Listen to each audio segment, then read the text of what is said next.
Christus wat deur sy sterwe en sy opstanding ons nuwe mense gemaak het, kinders van God gemaak het, burgers van sy koninkryk gemaak het, en slawe van hom gemaak het.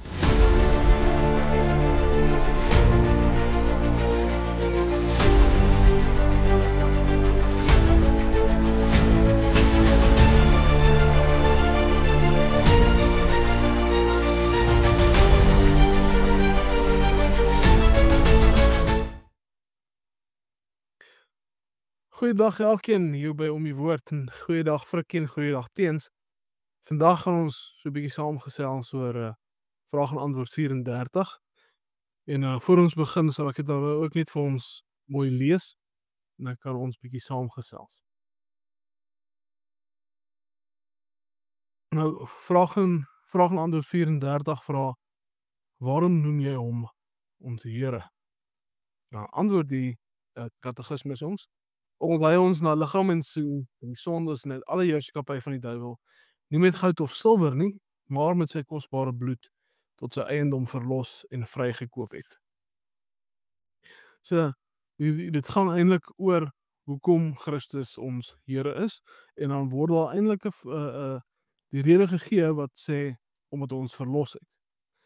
En dan ek wil by julle dan ook hoor, wat beteken hierdie woordjie Here? Wat beteken dit dat Christus spesifiek ons Here dan is?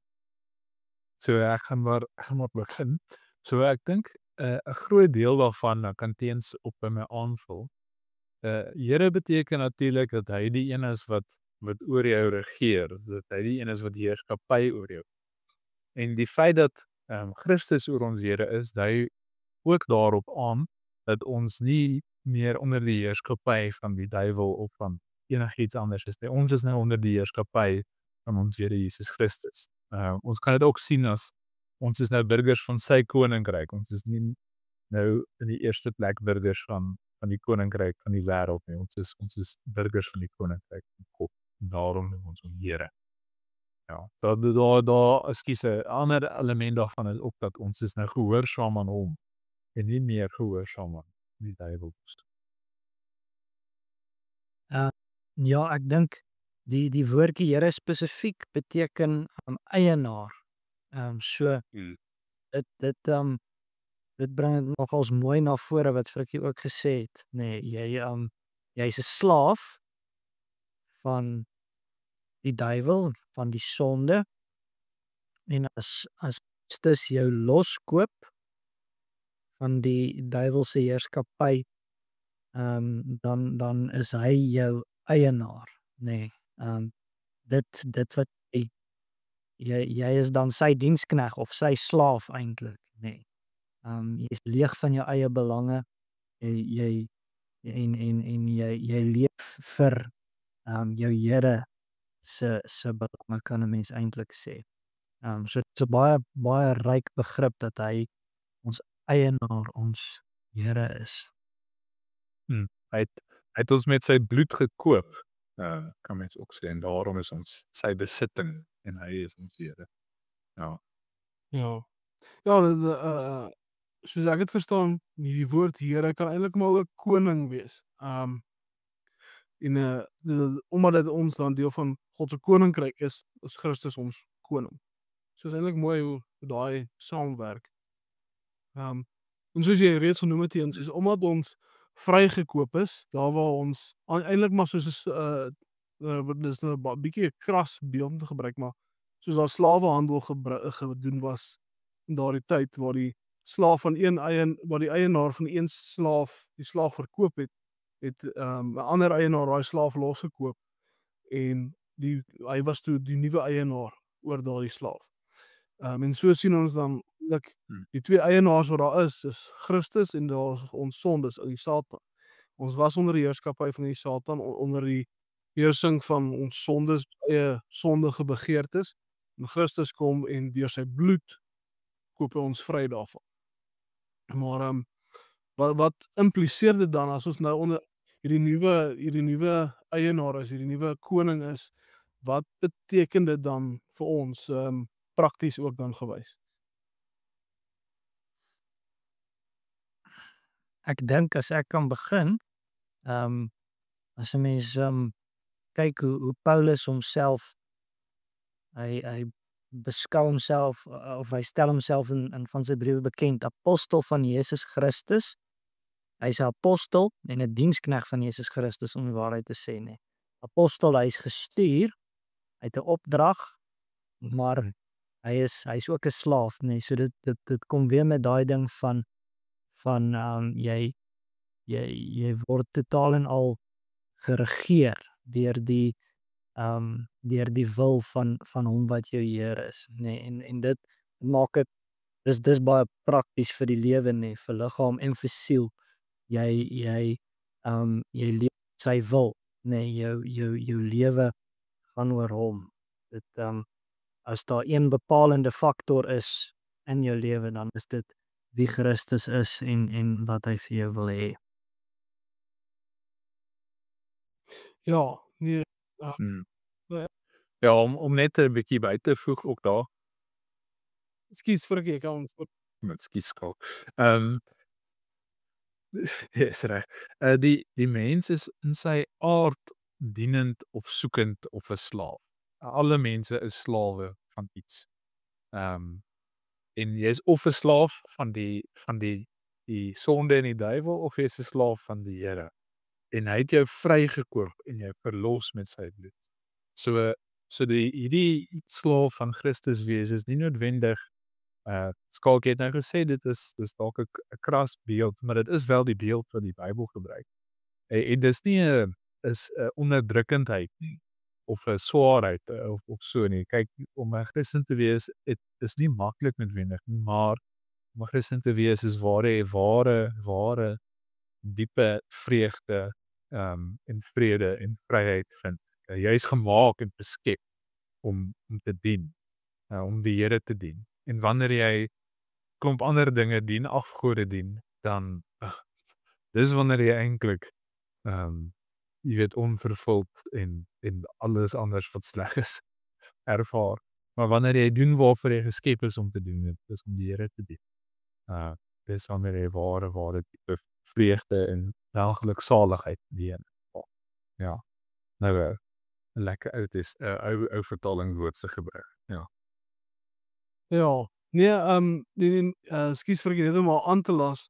Die rede hoekom ek sê dis dit is dalk 'n kras beeld is omdat die tyd waarin ons leef, reg ook verskriklik baie negatiewe konnotasie aan die beeld van slawe. En so vir ons moderne mense is dit dalk bietjie kan ek sê 'n ongewone beeld, maar soos jy sê, dit is die Bybelse beeld, right? So eintlik ook 'n beter manier om dit te verteenwoordig nie, dat daar hierdie ruilhandel plaasvind van mense. En so is dit eintlik maar 'n loskoop van ons siele, want ons siele was bestem vir die dood gewees. Was onder die heerskappy van die dood en van die en so koop Christus ons los, nie met goud en silwer soos wat slawe normaalweg losgekoop word nie, maar deur sy bloed. En die katekisme sê ook spesifiek sy kosbare bloed, want dit wys op Christus se kruisiging, sy lyding, sy vernedering, sy sterwing. En dan natuurlik is die troos daarin dat hy nie net ons sondes gedra het in daardie sterwing en lyding nie, maar dat hy ook ons koning het ook opgestaan, het oorwin. En so beloof hy ook oorwinning aan elkeen van sy diensknegte, as ons nou nie die woord slawe gebruik nie. Maar ja, ek wil dan by julle ook hoor hierdie verlossing van Christus, hierdie loskoop van die gelowige. Hoe verskil dit in hierdie beeld van slawehandel in die Ou Testament?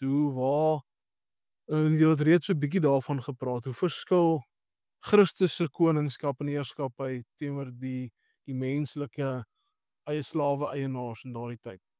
Ek dink jy het dit reeds bietjie gesê Skalk, so dis dalk hoekom ons sukkel om te antwoord.